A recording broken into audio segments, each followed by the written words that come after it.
요한계시록 16장 1절에서 16절 다 함께 읽겠습니다. 또 내가 들으니 성전에서 큰 음성이 나서 일곱 천사에게 말하되 너희는 가서 하나님의 진노에 일곱 대접을 땅에 쏟으라 하더라.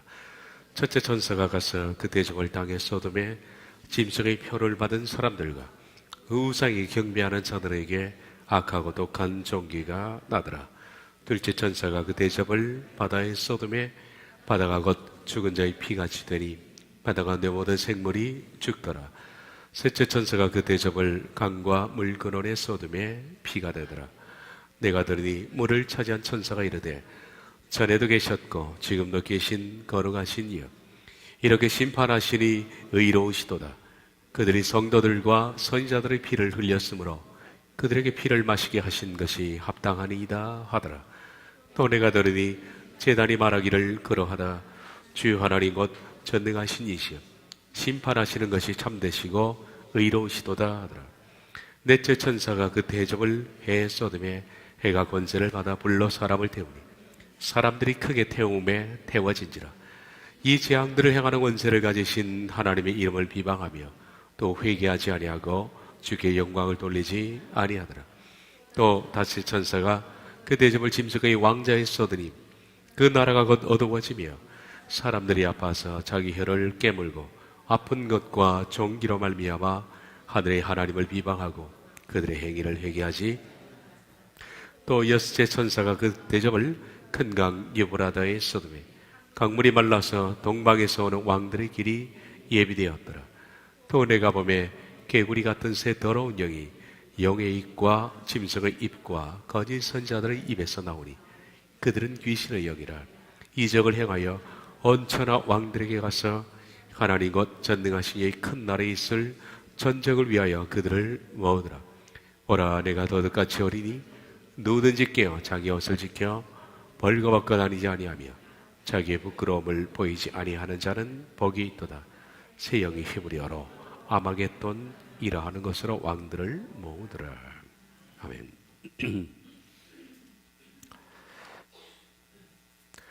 지난 시간에 아마겟돈의 주역 동방왕은 누구인가에 대해서 봤습니다. 인간 최후의 전쟁인 이 아마겟돈의 주역은 성경에서 동방왕이라고 말씀해주고 있습니다. 또 여세 천사가 대접을 큰 강 유브라다의 쏟음에 강물이 말라서 동방에서 오는 왕들의 길이 예비되었더라. 유프라데스 강을 건너서 오는 동방에 있는 왕들이라고 아마겟돈의 전쟁 주역을 말해주고 있습니다. 성경에는 이스라엘을 중심으로 해서 동방, 서방, 남방, 북방이라는 지역이 나오는데 이것은 이스라엘을 중심으로 해서 온 동서남북입니다. 이렇게 나눈 이유는 하나님께서 이스라엘을 중심으로 해서 전 세계를 동서남북으로 재편했고 바로 이스라엘이 전 세계를 복음화하기를 하나님의 계획 속에 담아둔 것이라. 그래서 하나님은 이스라엘을 세계의 가장 중심부인 팔레스타인으로 불러오신 겁니다. 거기에 하나님께서는 그들을 정착시키시고 12지파로 하여금 동서남북의 모든 민족을 복음화하도록 맡기기 위해서,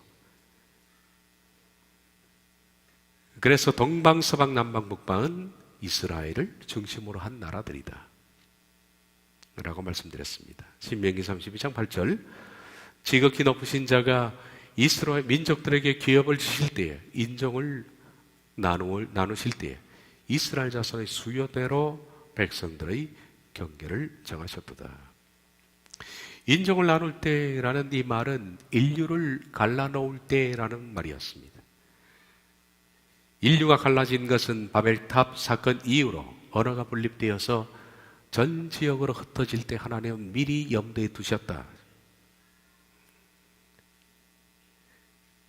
인류가 흩어져서 각 나라를 형성한 것이 창세기 11장인데 그때 이미 하나님께서는 12장부터 아브라함을 불러내셔서 그를 통해서 이스라엘 민족을 세우시고 이스라엘이 전 세계를 복음할 수 있는 전도자 민족으로 만드실 계획을 가지셨고, 그래서 전 세계 민족들을 12지파에 해당하는 모든 전도 대상자로 배정하셨다라고 말씀드렸습니다. 그렇지만 유대 종교에 갇혀있던 그들은 하나님의 구속사를 전개해 나가는 사역에 실패했습니다. 그렇게 해서 동방, 서방, 남방, 북방이라는 개념 자체가 이스라엘을 중심으로 한 것이며, 따라서 아마겟돈의 주역인 동방왕은 바로 이스라엘 편에서 보면 동쪽이다 라고 말씀을 드렸습니다. 또 예수천사가 그 대접을 큰 강 유브라데의 소돔에 강물이 말라서 동방에서 온 왕들의 길이 예비되었더라. 어떤 분이 제 유튜브 지난주 아마겟돈 전쟁에 이런 댓글을 달았습니다. 자기는 동방을 중동이라고 생각한다. 왜냐하면 동방 박사가 중동에서 오지 않았냐 라는 개념이었습니다. 원래 저는 댓글을 달지 않습니다. 댓글이 또 논쟁이 되고 하기 때문에 답은 해주고 싶었지만은 혹시 그분이 또 들으신다면 답이 되겠죠. 동방 박사 할 때 동방과 여기 동방에서 온 왕들 할 때 동방은 단어가 다릅니다. 동방 박사 할 때 동방은 아포헬리우입니다. 헬리우는 해입니다. 그러니까 동방 박사는 동쪽에서 온 사람들입니다. 동쪽에서 온. 그런데 여기서 동방에서 오는 왕들, 계시록 16장에 동방에서 오는 왕들은 하나가 더 붙어 있습니다. 아포, 아나톨레, 헬리우. 해가 뜨는 동쪽입니다. 해가 뜨는 쪽. 그러니까 예수님이 탄생하실 당시에 동방 박사는 동쪽에서 온 겁니다. 그냥 예수님 탄생지로부터 해서 동쪽입니다. 중동이 될 수가 있습니다. 그런데 이것은 해가 뜨는 쪽입니다. 그 동쪽이 막연한 동쪽이 아니야. 저 멀리 극한 해가 뜨는 쪽, 아시아를 말하는 거죠. 그러므로 동방왕은 중동이 아닙니다. 아시아를 말합니다. 옛날부터 아시아를 가리켜서 일출이라고 불렀다. 일출. 아시아의 국가의 옛명칭입니다. 동양족속을 일출의 나라 그렇게 불렀습니다. 사도 요한은 이 큰 군대의 무리가 일출의 왕들로부터 온 군대며, 이들은 유프라데스 강을 건너서 바로 아마겟돈으로 들어올 것을, 그러니까 위쪽에서 위로 내려올 것을 말씀을 했습니다. 지난 여러 세기 동안의 아시아는 후진성을 면치 못했고, 그런 후진성 자체를 가지고 있는 아시아가 동방왕의 주역이 될 수가 없는 상황이었습니다마는, 이 하나님의 말씀이 이루어지기 위해서 아시아가 눈을 뜨기 시작했다. 바로 명치유신이었다. 아시아를 처음 깨운 나라는 일본이었습니다. 일본의 메이지 왕이 명치유신을 발표함으로써 아시아가 현대 과학을 또 서양 문물을 받아들임으로써 아시아가 눈을 뜨기 시작했고, 일본이 깨웠다면 그 후에 잠자는 아시아의 진짜 영을 깨운 것은 바로 중국의 공산당 때문이었다. 하나님께서는 악을 통해서도 선을 이루어 나가는 분입니다. 중국의 공산당 점령으로 말미암아 진짜 거인은 깨어났다. 우리들은 이 동방 왕들이 그 주역이 있을 텐데, 동방 왕들 그러면 그 왕들 가운데 왕이 있을 거 아닙니까? 3차 대전의 주역 북방 왕들 가운데 북방 왕이 있는 것처럼, 그러므로 동방 왕들의 대세력의 집단의 수장이 중국일 것이다 라고 생각합니다. 지금 중국은 민병 때까지 합쳐서 군인이 2억 5천 명입니다. 중국 혼자만 해도 충분히 이 동방왕의 군대들을 감당할 수 있는 수입니다. 2억 이상을. 그렇지만은 동방왕들이라는 복수이기 때문에 이것은 연합체일 것이다. 중국을 필두로 해서 아시아 여러 나라들이 연합했을 것으로 생각됩니다. 그런데 이미 이 길은 예비되어 있습니다. 계시록 16장 12절 또 예수 천사가 그 대접을 큰 강 유브라데인 소돔에 강물이 말라서 동방에서 오는 왕들의 길이 예비되었더라. 말씀드린 것처럼 이스라엘 쪽에서 보면 단지 동쪽이 아니라 해 뜨는 쪽, 이건 아시아입니다. 해 뜨는 쪽입니다. 해는 극한 동쪽에서 뜨죠. 극동쪽에서 뜨는 겁니다. 아시아입니다. 아시아에서 2억의 군대를 홀로 동원할 수 있는 나라는 중국밖에 없습니다. 말씀드린 것처럼 인병대까지 2억 5천만입니다. 그런데 여기서 아마겟돈의 주역이 동방에서는 왕들이라는 복수체로 표현되어 있기 때문에 중국을 필두로 해서 아시아의 다른 나라들이 연합했을 것이다. 그러나 핵심 키는 중국일 것이다 라고 생각됩니다. 전쟁이 벌어지면 가장 우선 필수적인 것이 뭐냐면 지상군입니다. 이 전쟁을 공군이 시작하고 해군이 지원 사격하지만은 그래도 전쟁의 주역은 육군입니다. 지상군입니다. 유프라데스 강을 건너온다는 것은 공군의 문제가 아니고 지상군, 바로 육군의 문제입니다. 해군도 물론 아닙니다. 따라서 2억의 군대가 이 지상군을 의미하는데 지상군 2억의 군대가 바로 유프라데스 강을 건너서 온다는 겁니다. 그러려면 가장 필수적인 것이 뭐냐? 도로망입니다. 도로가 닦여져 있지 않으면 2억 군대가 진군할 수가 없겠죠. 탱크를 동원해서 2억 군대가 진군하는데, 그런데 이미 놀라웠게도 중국은 아래쪽으로 해서 히말라야를 통과해서 파키스탄과 바로 이란을 거쳐서 유프라데스와 그리고 중동으로 들어갈 수 있는 길을 닦아놨습니다. 그건 참 놀라운 일입니다. 지도를 보시면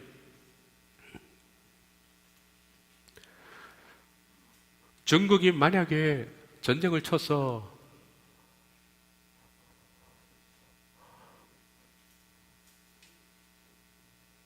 이 중동 지역으로, 여기 중동입니다. 중국입니다. 중국이고 중동이죠. 이스라엘입니다. 이쪽으로 들어오는 지상군이 들어올 수 있는 방향은 크게 두 가지입니다. 첫째는 중국에서 있던 인도고요.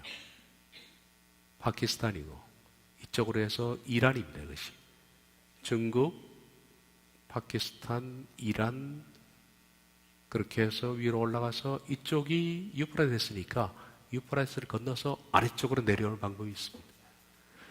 두 번째 방법은 중국이 중앙아시아를 거쳐서 밑에 소련 지역, 러시아를 통해서 터키 쪽으로 해서 내려오는 방법이 하나 있습니다. 그런데 이쪽은 거의 불가능한 것이 너무 고산악지대입니다.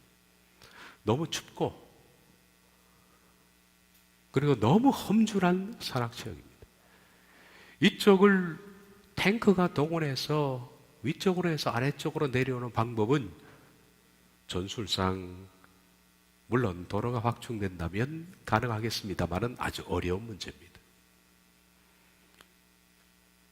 그렇다면 중국에서 이 파키스탄을 거쳐서 여기 이란이니까, 이란은 이미 이스라엘과 적대 관계입니다. 이란 그리고 요르단 이 지역입니다. 이란, 이라크, 요르단. 놀라웠게도 이란에서 이스라엘로 들어가는 이 접경 지역이 다 반이스라엘 세력들입니다. 길을 열어주는 건 쉽죠. 중국이 만약에 대군을 이끌고 온다면 이쪽을 거쳐서 이 히말라야 쪽도 굉장히 고산악지대인데 이쪽을 거쳐서 이란이 열어주는 길을 타고서 유프라데스로 밑으로 진군하는 방법이 보병 2억이 들어올 수 있는, 탱크를 몰고 차를 몰고 들어올 수 있는 최적의 위치라고 생각됩니다. 그러기 위해서는 이 중국에서 아래쪽으로 내려와서 위쪽으로 관통하는 파키스탄을 통과하는 고속도로라는 것은 필수적입니다. 놀라웠게도 여러분, 그 고속도로는 이미 1978년도에 완공이 되어 있는 겁니다. 다 닦여 있다는 사실이 놀랍죠. 바로 이건데, 중국에서 내려와서 파키스탄을 거쳐서 위쪽으로 해서 히말라야를 거쳐서 이란 쪽으로 들어가는 겁니다. 이 고속도로가 건설되었는데 이 산악지대에 이런 도로가 닦여 있다는 것이 놀라운 일입니다. 다시 말해서 아마겟돈을 위한 기초 작업이 이미 1978년도에 닦여 있었다. 하나님의 계시는 막연하게 어느 날 갑자기 없던 게 막 생기면서 되는 것이 아니라 역사상 모든 것들이 차근차근 준비되어 가는 가운데 계시는 완성됩니다. 항상 그래왔습니다. 이런 사막과 이런 산간지대에 이런 도로가 닦여 있다는 자체가 놀라운 일입니다. 바로 그 고속도로가 카라코람 고속도로입니다. 카라코람 고속도로, KKH라고 부르죠. 이 카라코람은 국가와 국가를 연결하는, 중국과 파키스탄을 연결하는 세계에서 가장 긴 고속도로, 국경을 연결하는 가장 긴 고속도로며, 그리고 최고의 높은 산악지대를 통과하기 때문에 가장 험준한 고속도로로 유명합니다. 이 도로는 카라코람 산악지대를 통과하여서 공식 고도가 해발 4,693m, 엄청나게 높은 것이죠.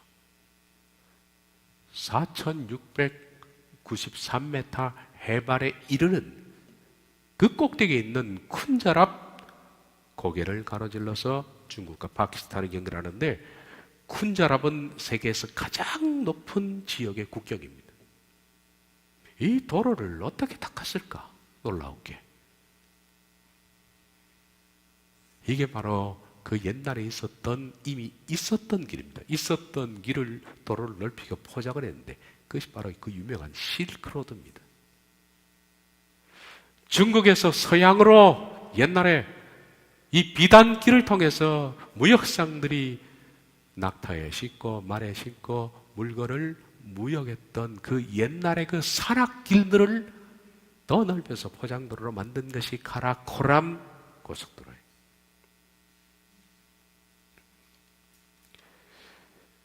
옛날 실크로드로 불린 지역을 지나는 이 도로는 중국 신장의 위구르 자치주에서, 위구르 자치주인 카슈가르에서 파키스탄의 아보타바드까지 1200km.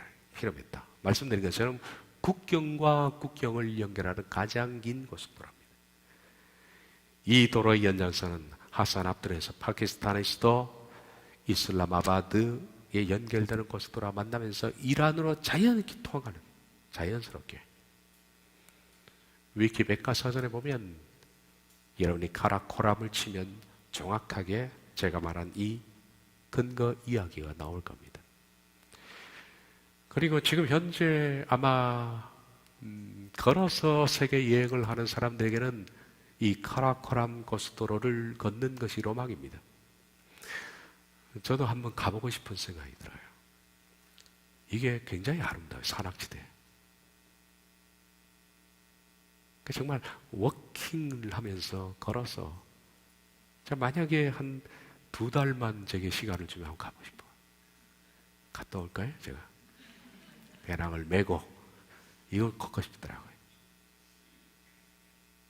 사진도 많이 찍어 올 테니까. 제가 위키백과사를 찾아보니까 여행하는 사람들이 그렇게 많더라고요. 참 많아요. 보면서 좀 가고 싶다. 그 생각이 드는. 중간중간에 소수민족들이 참 많기 때문에 볼거리가 참 많겠죠.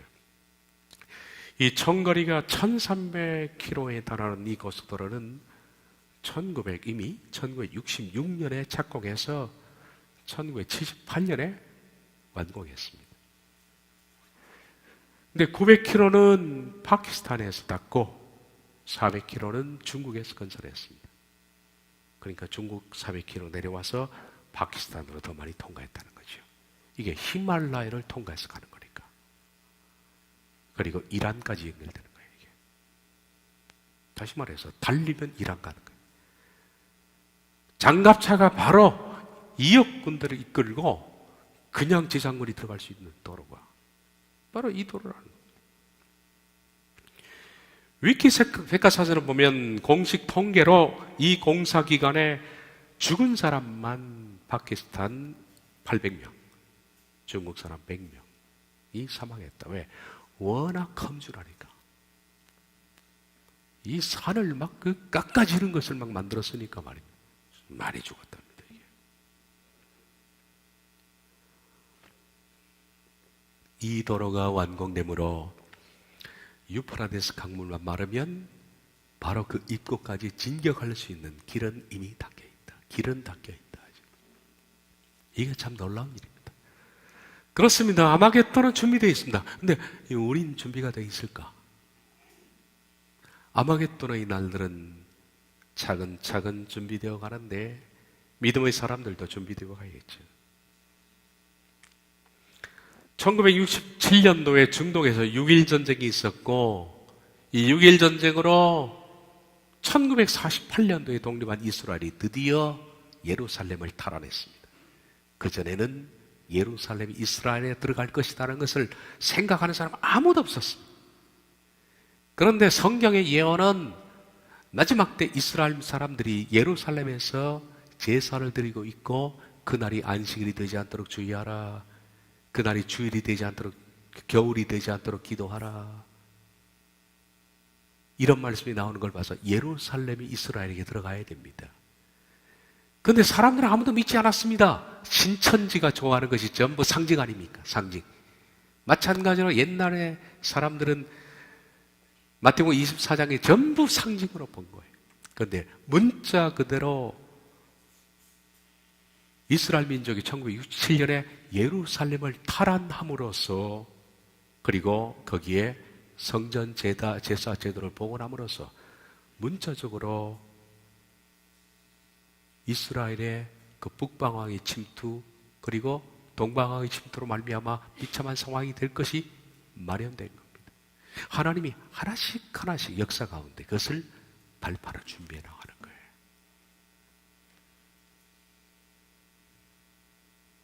마지막 때라는 것은 하루아침에 오는 것은 아닙니다. 모든 것이 하나씩 준비되어 가는 거예요. 예수님이 이 땅에 오실 때에도 갈라디아 4장을 보면 때가 참에라고 되어 있어요. The time is fulfilled. 그 시기가 완전히 채워진 겁니다.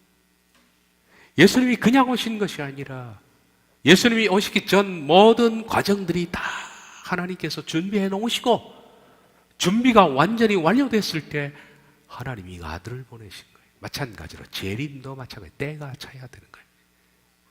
예루살렘도 독립을 되찾아오고 아마겟돈도 도로망 이런 것들이 만들어지는 거예요. 이게 모든 게 때에 속하는 겁니다. 이스라엘이 예루살렘을 탈환함으로써 제3차 세계대전 아마겟돈 전쟁의 발판이 준비가 된 거죠.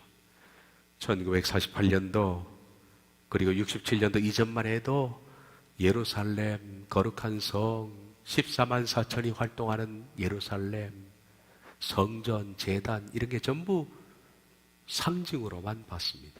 상징으로만.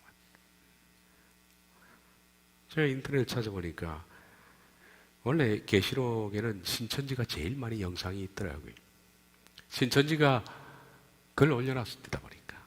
무기또 전쟁. 이 무기또에서 일어나는 전쟁은 문자적으로 전쟁이 아니다. 어째 무기또 자체는 이 공설운동장, 서울운동장 반만합니다. 조그마한 야산이에요. 무기또가 야산. 여기에 어떻게 2억이 모이느냐? 이건 문자가 아니라 상징이다. 어떻게 무기또에 모이고 무기또를 중심으로 해서 그 평야가 있는데 이스라엘 평야에 거기 모인다는 얘기인데 무기또 동산에 2억이 못 올라간대. 그러니 이것은 상징이다. 뭐가 상징이냐? 이거 뭐 상징으로 막 날아다니기 시작하더라고. 신천지가 다 대략 그런 식이잖아요. 일단 원숭이 엉덩이가 빨갛기 시작하면 백두산까지 그냥 나오는 거예요.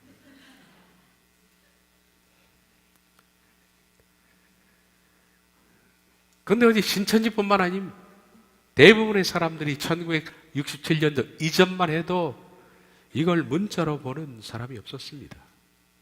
그런데 이스라엘은 독립했고 67년도 6.1 전쟁으로 예루살렘을 탈환했고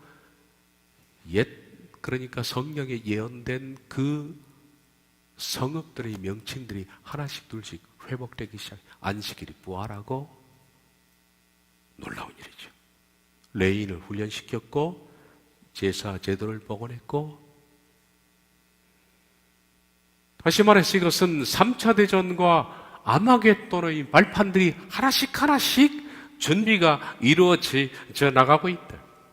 그리고 또한 아마겟돈의 준비의 작업 중에 하나가 동방의 지상군들이 2억의 군대가 탱크와 함께 진격할 수 있는 도로망인데 이것이 1978년도에 이미 완공이 됐으니 아마겟돈의 날들을 위한 기초 작업은 마련된 셈이다. 그 날은 우리가 모르지만은 하나님께서 다 이런 것들을 하나씩 준비를 해둔 상태다. 우린 그 점을 봐야 한다. 계시록 16장 12절 또 여세 선사가 그 대접을 큰 강 유브라데의 소돔에 강물이 말라서 동방에서 온 왕들의 길이 예비되었더라.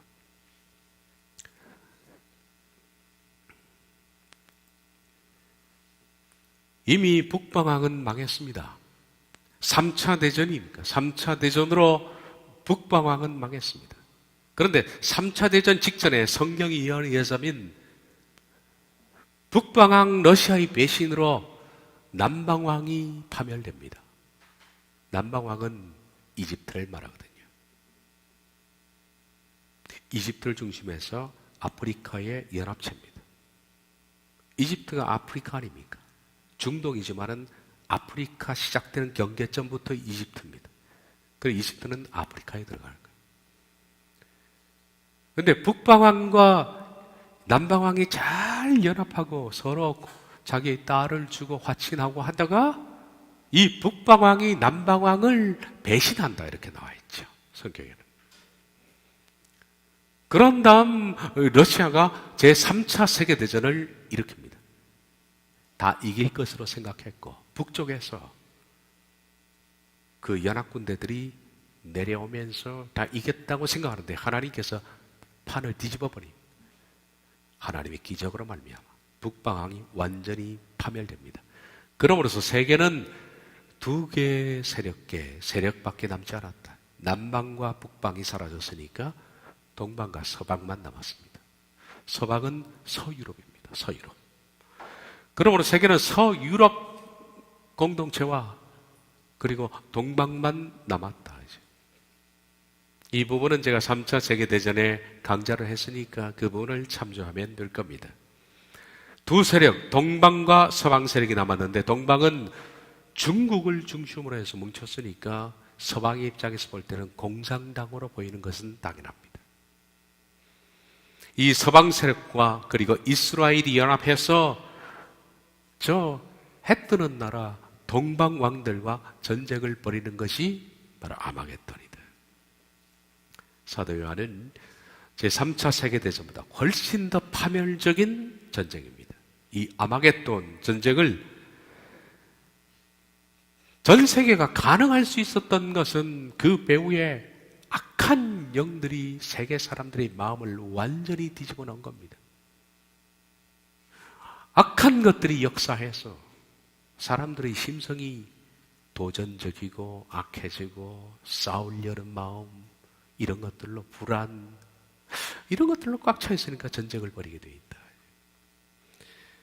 계시록 16장 13, 14, 16절입니다. 또 내가 보매 개구리 같은 새 더러운 영이 용의 입과 짐승의 입과 거짓 선지자 입에서 나오니, 용은 말씀드린 것처럼 사탄입니다.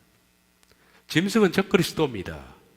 거짓 선지자는 교황입니다. 사탄은 눈에 보이지 않습니다. 사탄이 사람들을 속입니다. 그리고 적그리스도가 부지런히 사람들을 설득합니다. 거짓 선지자도 적그리스도 편입니다. 교황도 함께 설득합니다. 영과 적그리스도와 교황 다 서방에 속하는 세력권자들입니다. 서방 세력이 동방왕과의 전쟁을 위해서 전 세계 사람들을 설득하고 호전적으로 몰고 나갈 것이다 라는 얘기입니다. 근데 그들이 말하는 모든 말은 거짓말입니다. 그들은 귀신의 영입니다.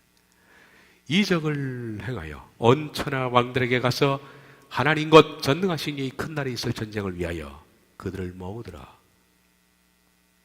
새 영의 힘을 열어 아마겟돈이라 하는 것으로 왕들을 모으더라. 상상을 해봅니다. 이 서방 세력은 중국과 동맹하지 않는 전 세계 국가들에게 이 팔레스타인의 군대를 파견하라 라고 종용할 겁니다. 지금 저 해 뜨는 지역에 아시아 연합체가 전 세계를 파멸시키러 작정하고 있으니까 우린 연합해서 바로 그 아시아 연합체를 물리쳐야 된다라고 설득할 겁니다. 이 설득이 짐승 적그리스도와 교황이 부지런히 사람들을 설득하게 될 것이다. 그래서 지상 최종의 호전 세력을 파멸하자고, 그들만 이기면 전 세계는 평화가 올 것이다라고 설득할 것이다. 그들은 이제 마지막으로 이 공산 세력만 파괴하면 지구에는 장구한 평화가 온다고 설득할 것이다.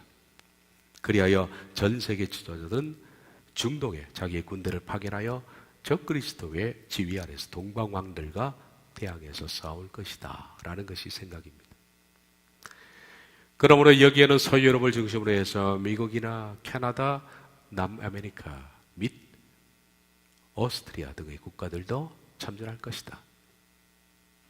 북아메리카는 세력이 다르니까 남아메리카는 서유럽 쪽이죠. 이 전쟁에 대해서 이미 2700년 전 요엘 선지자가 환상 가운데 가음을 지르면서 쓴 계시의 말씀이 있습니다.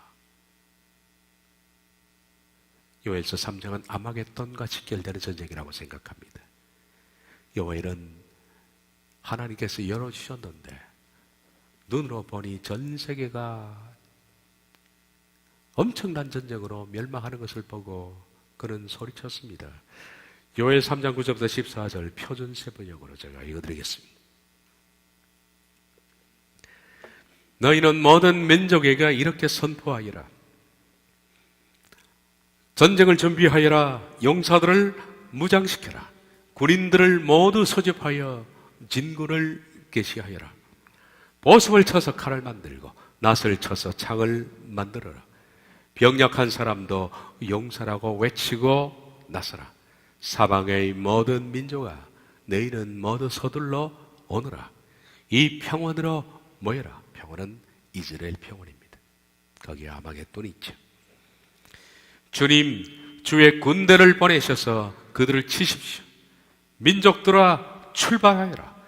요사밧 골짜기로 오너라. 내가 거기서 머물면서 사방의 민족들을 모두 심판하겠다. 거두어들일 곡식이 다 익었으니 너희는 낫을 가지고 와서 곡식을 거두어다. 포도주 틀이 가득히 차고 포도주 동마다 술이 넘칠 때까지 포도를 밟듯이 그들을 짓밟아라. 그들의 죄가 크기 때문이다. 판결 골짜기에 수많은 무리가 모였다. 판결의 골짜기에 주께서 심판하실 날이 가까이 왔다. 해와 달이 어두워지고 별들이 빛을 잃는다.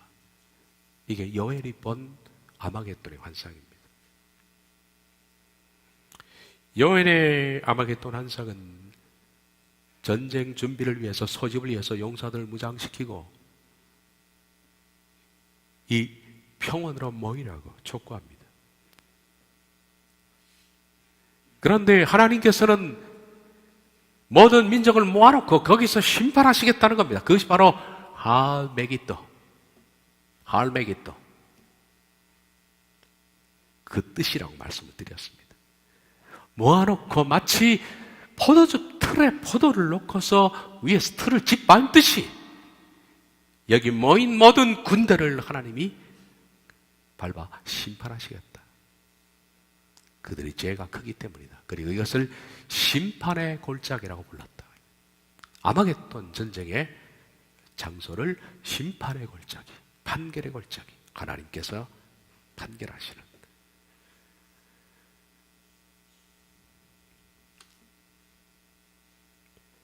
판결 골짜기라는 것은 하나님이 아마겟돈을 통해서 전 인류를 심판하시겠다는 의미를 내포하는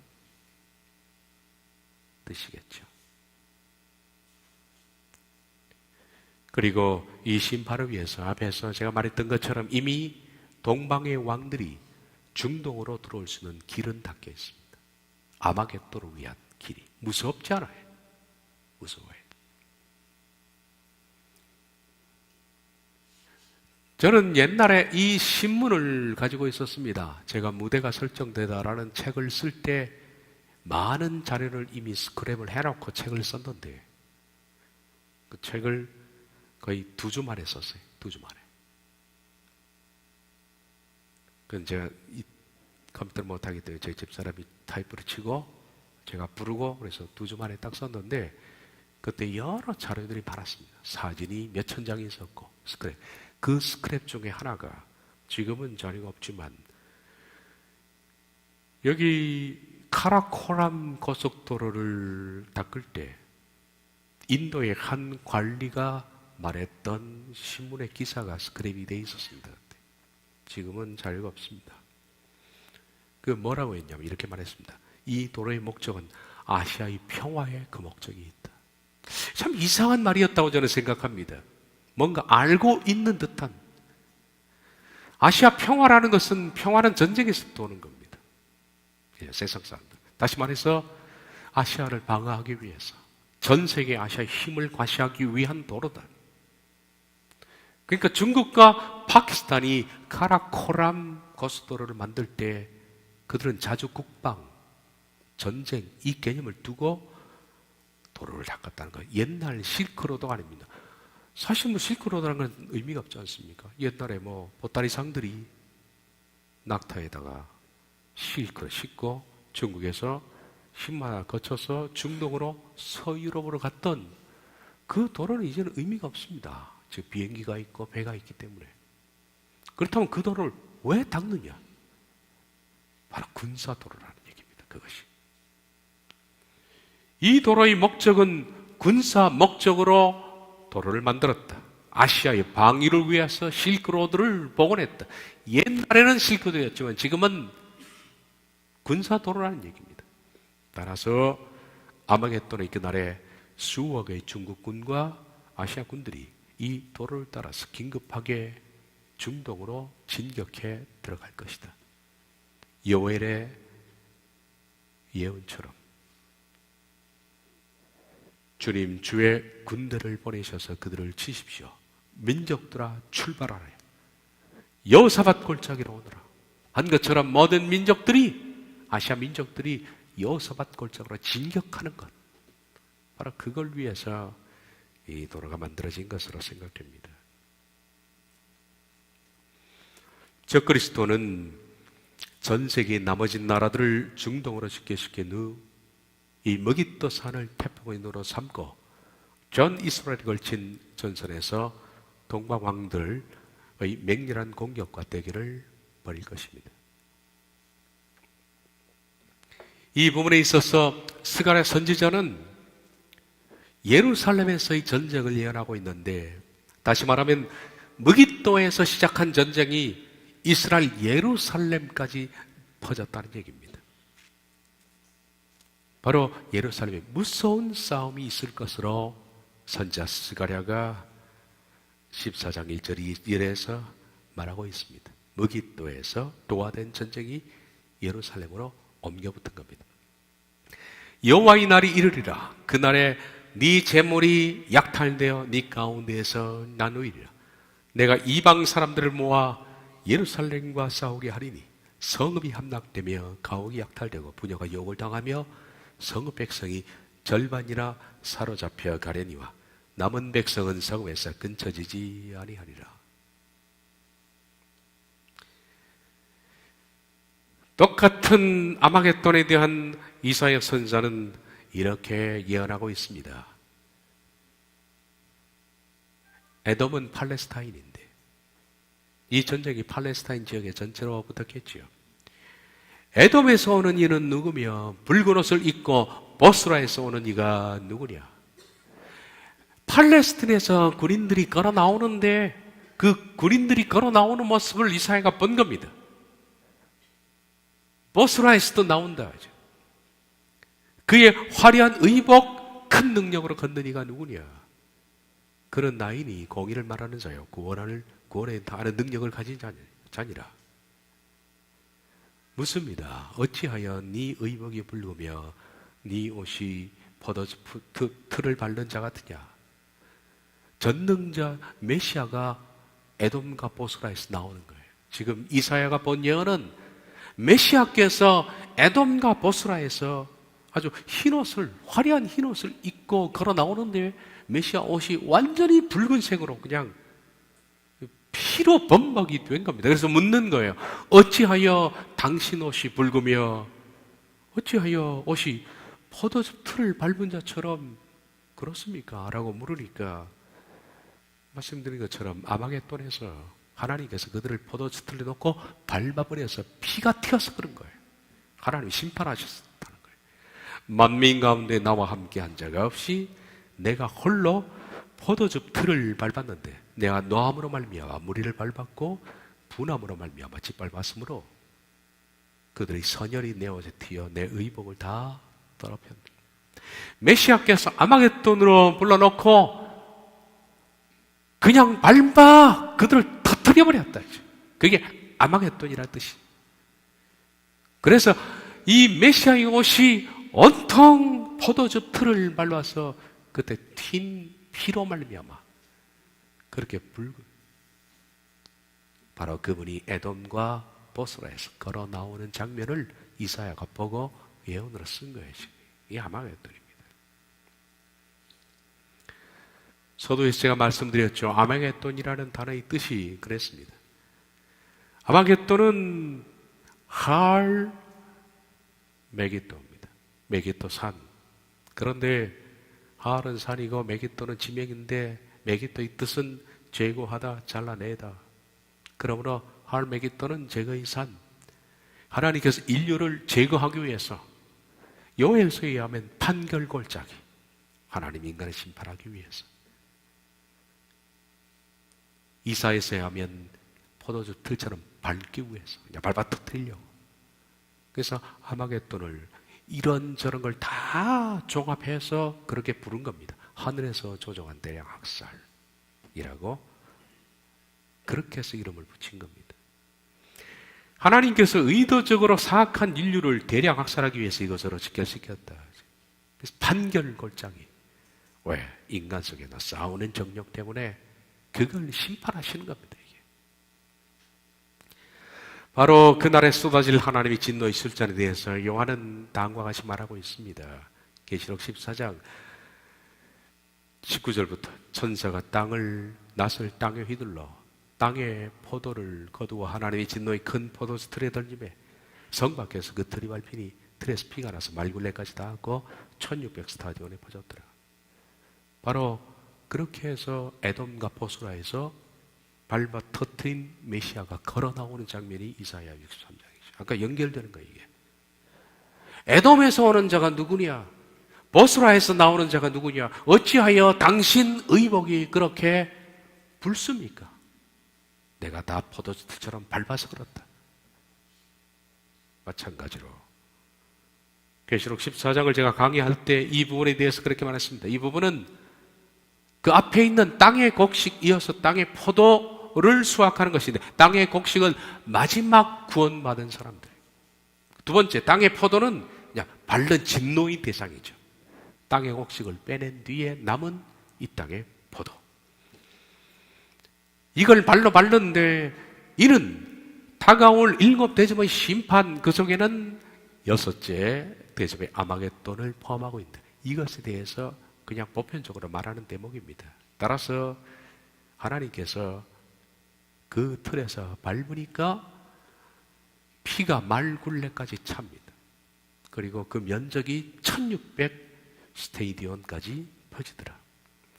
그때 말씀을 드렸습니다. 1600 스타디온은 쉽게 계산하면 168마일, 1마일이 1.6km니까 계산하면 299km 됩니다.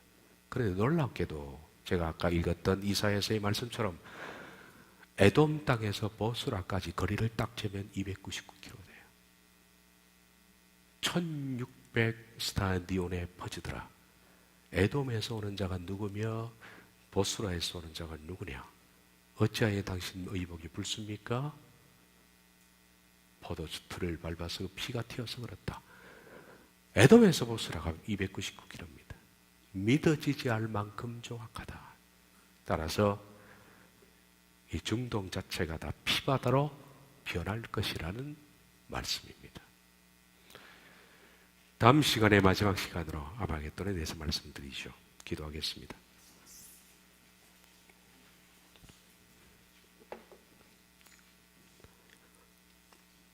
마지막 날을 위해서 하나님께서는 역사를 하나씩 준비해 나가시고 있습니다.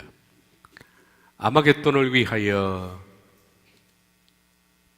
이미 카라코람 고속도로는 닫혀져 있고, 잠자던 아시아를 깨워서 이제 중국만 2억 5천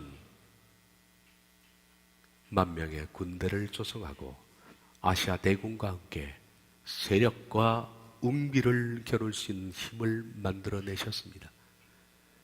아마겟돈의 이날에 미친 세계 인류는 우리 속에 있는 싸우는 정력 때문에 서로 죽이고 서로 헐뜯고 자멸에 이를 것입니다.